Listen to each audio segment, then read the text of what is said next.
Well, hi everybody. I've had some requests to do some short videos on various subjects, so I've decided to go through my Mysteries of the Cathar book. So I'll be looking at things like the Knights Templar, the Cathars itself, the Rennes-le-Chateau mystery, the connection of the Nazis and various other subjects around the Languedoc area.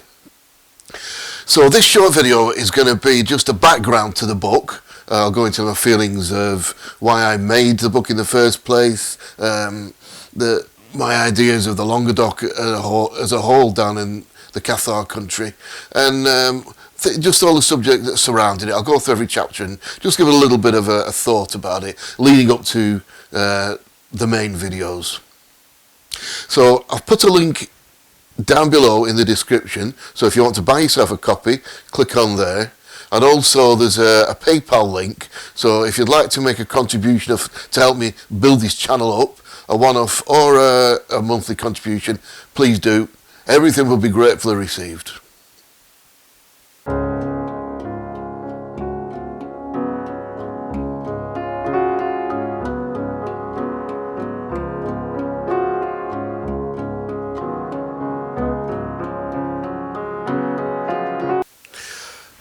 Well, I first went down to the Languedoc nearly 2 decades ago now, and I absolutely fell in love with the place. I mean, it's beautiful down there.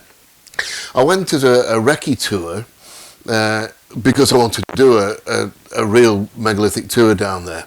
So this was my first time. Stayed in Toulouse and did day trips every day all around the Cathar country area, which is down in the Languedoc, in the south of France, in the foothills of the Pyrenees. And it is beautiful there. The weather is fantastic. Apart from winter, it gets very cold, but in summer, it is beautiful. And I have to say, there's a certain atmosphere about the whole place that just dragged me in. It's a place. It's like, it feels like there's a spirituality about the whole place. So after the first visit, I mean, I fell in love with the place, first of all, because of the look and the feel of it. And then when I saw my first mountaintop chateau, I thought, oh, wow, this is amazing. And then I went up to Rennes-le-Château to look into the Boulanger-Saunier mystery. And that was me hooked. And I've never looked back since. I just love the place. And since then, I've been doing tours pretty much every year, sometimes 2 tours a year, staying in Albigensian, which is in the old Bishop's Palace there. I just consider it my second home now. So I thought, okay, I wrote this book now nearly, I think about over 10 years ago, and then I did a change it again. So this latest edition is 2013, which is still quite a while ago. And as I've just started looking through the books and doing just thinking about doing this series of videos, that old excitement that I had all those years ago, I felt it welling up again inside me. So I just hope that you'll come with me on this journey as I go through the book, and I hope you learn to love it the same as I do. So starting off, okay, I go through a little bit of a history here of the Languedoc itself, going back actually to the Magdalenian period, then the Neolithic, and building up to going through the Merovingians, the Saracens and the Carolingians, which were the historical background, which included the Romans, blah blah blah, and why the area around Rennes-le-Chateau was called Red Eye then, and it was a fortress for the wealth of the Romans at the time. That's why people still dig at Rennes-le-Chateau. Then I mentioned the mystery of Mount Cardew. Now, Mount Cardew is a strange thing in itself, and I will do a short video on this, how it's connected to the flood, and the Knights Templar were overseeing things that were occurring on the mountain. They built a mountain-top observatory to watch whatever's going on Mount Cardew. Very strange. I'll go into that. And then, of course, the Cathars themselves. Now, these are an amazing group of Gnostic Christians, dualistic and Gnostic Christians. I go through the whole story of the Albigensian Crusade. This is the crusade of the Roman Church against the Cathar Church. I go into the ideas of what the Cathars believed and how their beliefs differ from the Roman Church. And then I go through step by step of what happened throughout the Crusade. Absolutely fascinating, but brutal. And when you're in the Languedoc, you just can't believe that something so brutal could actually occur in such a beautiful, beautiful area. That is dualistic in itself. It's absolutely amazing. And of course, that finished off, or ended, on Montségur, the mountaintop chateau up there. So that's obviously a big part of the book. Then I go into the mystery of Francois Bérenger Saunier, and that was brought out, mentioned firstly, I think, with Henry Lincoln and Bagenton Lee in The Holy Blood, Holy Grail, which was one of the first books that I read that dragged me into this story and got me going down there in the first place. So we go through here Saunier's past. We go through. I've actually got a little bit about his astrology as well through a friend of mine who's an astrologer. That's an interesting sort of aside. And then we go into the background of the mystery. I'll go through all these in the videos that come on, but that come out of this. How he discovered the rolls of parchment and went off to Paris and got them deciphered, and he came back, and that changed his life, and suddenly became a multi-millionaire in today's standards. Now, people just say, okay, that's it, that's what happened, but he was selling prayers to people who wanted him to, who wanted to pray for him. He would pray and they would pay him. But that was something that did happen, but it's nowhere near. Gets anywhere near. That's like a sign. That's like a story to put you off the truth.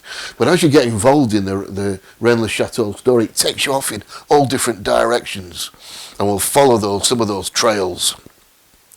The church will go through his domain he built on top of Rennes-le-Chateau hill there in the little village, in the little hamlet. We'll go through what he built and why I think he built it, and how you can find the clues and try and decipher just what he was doing up there. It's an absolutely fascinating story.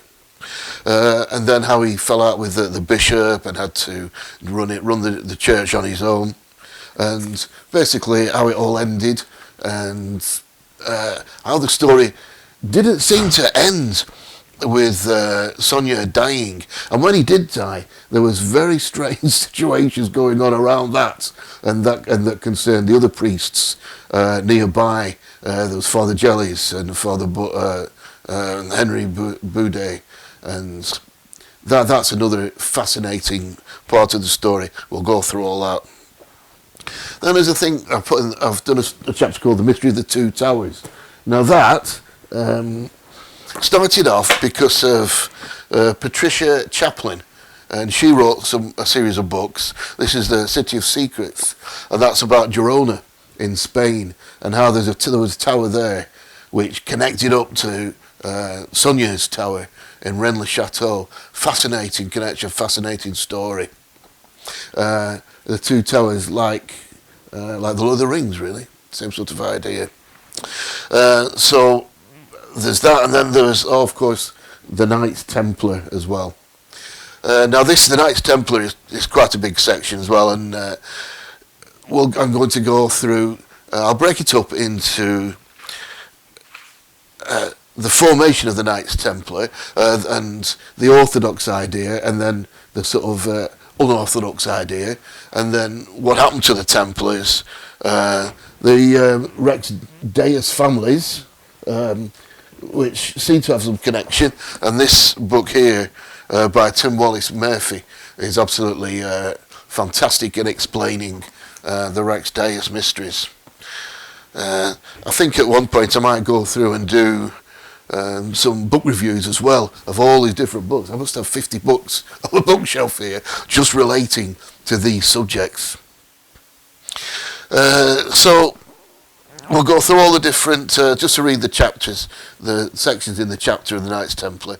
The foundation of the Templars, Orthodox accounts, Bernard of Clairvaux, Hugh I of Champagne, the Count of Troyes, which is Troyes, of course, the French say it, the Rex Deus families, the Temple Mount timeline, the foundation of a brotherhood, the growth of the order, Friday 13th and the Endgame, the Swiss banking connection, and the Bruce and Bannockburn. So those were the ideas of what might have happened to the Templars after they were disbanded.